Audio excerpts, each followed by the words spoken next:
Peppermint नहीं लेना है क्या आज?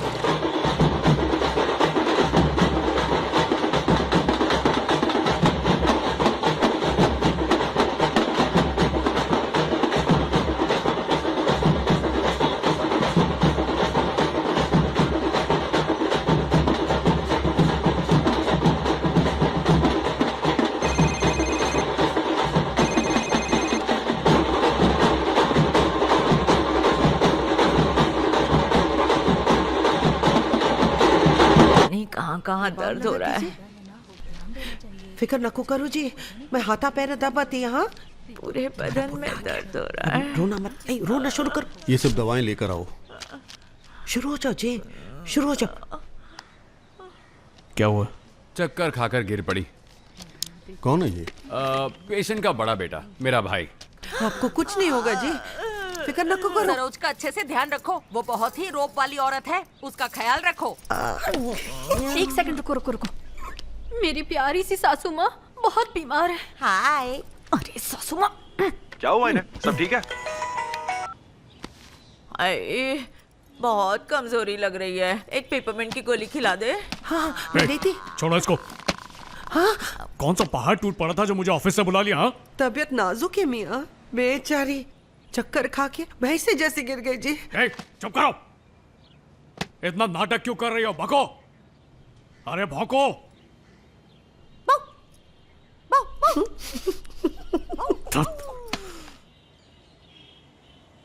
सरोजा क्यों ऐसे सीन क्रिएट कर रही है? तुझे देखने का मन किया। हद होती है। अब तू सच में बीमार पड़ी ना तब भी नहीं आऊंगा मैं। यल्ला ये सब क्या है माँ? चाहे जो भी हो वो शाम को घर तक आ ही जाता ना। यही ना माँ का प्यार है, तू नहीं समझेगा। अच्छा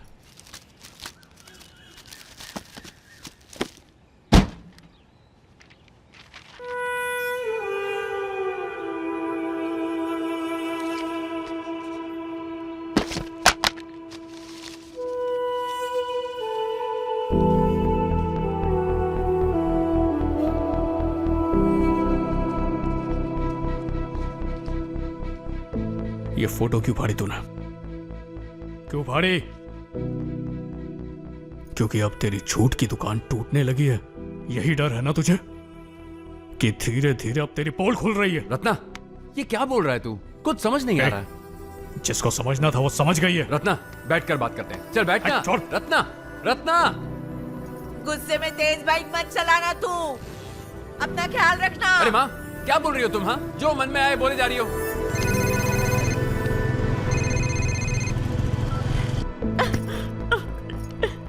गुस्से में मेरा फोन भी नहीं उठा रहा है। उसका गुस्सा ठंडा हो जाएगा तो वो आ जाएगा। कैसे बिना खाना खाए चला गया। एक लास्ट टाइम अपने फोन से कॉल करना। माँ उसको रहने देना, जब उसका मन करेगा वो आ जाएगा। इस घर को छोड़कर कहाँ जाएगा?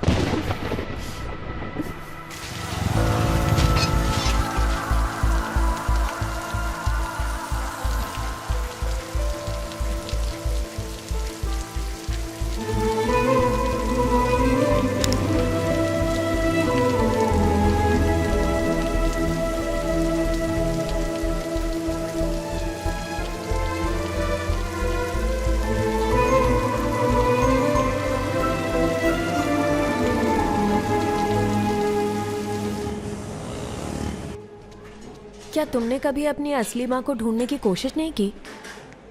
मुझे तो पता ही नहीं था कि मुझे गोद लिया है।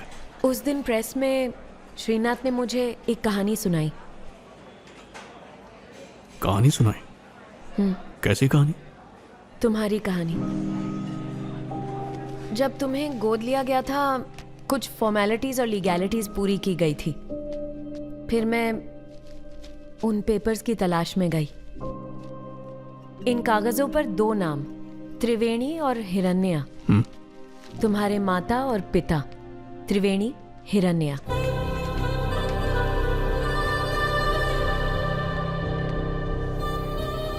तुम्हारी माँ त्रिवेणी मार्केट के पास वाले पार्क में माली का काम करती थी। उसी पार्क में लिंगन्ना नाम का एक और माली भी काम करता था। उसके परिवार से मिलने के बाद मुझे त्रिवेणी के बारे में और भी बातें पता चली। इनफैक्ट लिगन्ना ही था जिसने त्रिवेणी को काम पर लगवाया था। ऐसे केसेस में सारे लोगों को ढूंढना बहुत मुश्किल हो जाता है। उनका अता पता तो बिल्कुल नहीं मिला। कई ऐसे मामलों में तो लोग जानबूझकर ना पता छुपा लेते हैं। जानबूझकर, जैसे मेरे परिवार ने किया। ये भी हो सकता है कि उनकी कोई मजबूरी रही होगी। नहीं, साफ खुदगर्जी थी।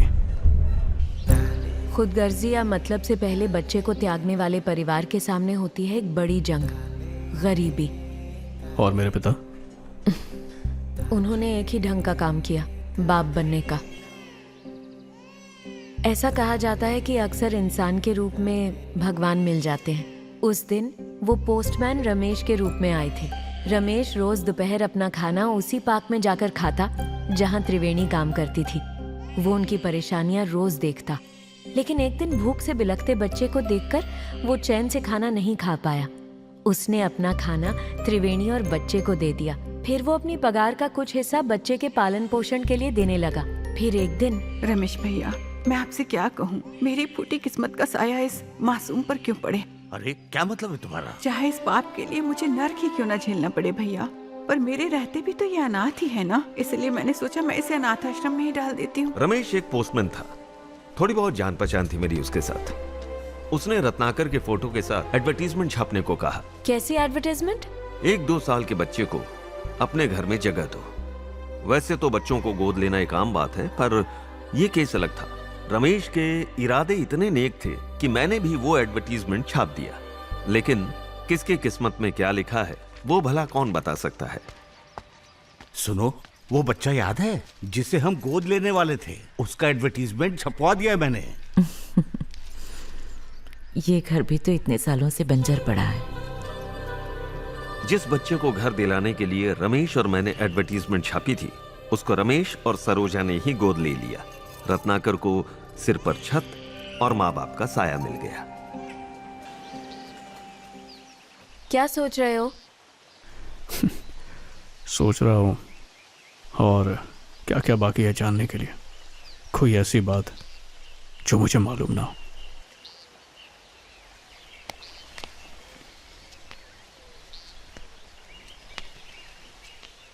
तुम्हारी एक बहन भी है। क्या? तुमसे कुछ 2-4 साल बड़ी है। तुम्हें गोद लिए जाने से पहले उसे गोद ले लिया गया था। ये सब क्या कह रही हो तुम? तुम्हारी बहन और त्रिवेणी के बारे में मुझे मौलाना असगर साहब ने बताया। त्रिवेणी सुबह पार्क में काम करती और दोपहर में मस्जिद में लोगों की चप्पलों की रखवाली करती। रात में सर छुपाने के लिए ये मस्जिद ही उनका ठिकाना था। अंधेरे से भरे उसके जहान में उम्मीद की किरण लाया था वो मुशफिकर। उसने अपनी इकलौती बच्ची को खो दिया था। उनका खाली घर और दिल एक बच्चे की हंसी के लिए तड़प रहा था। तुम्हारी बहन में उसे अपनी बच्ची नजर आती थी।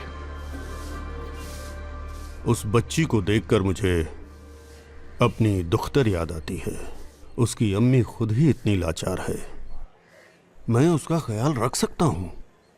उसे एक बहुत अच्छा इंसान बनाऊंगा। अपनी बच्ची को सौंप देने का कोई इरादा नहीं था त्रिवेणी का। मैंने ही उसे राजी किया, बताया कि कैसे उसे अपनी बच्ची की परवरिश सड़कों पर करनी पड़ेगी। आखिरकार वो छोटी बच्ची मुशफिकर के दरवाजे तक पहुंच गई। उन्होंने उसका नाम रखा तबस्सुम।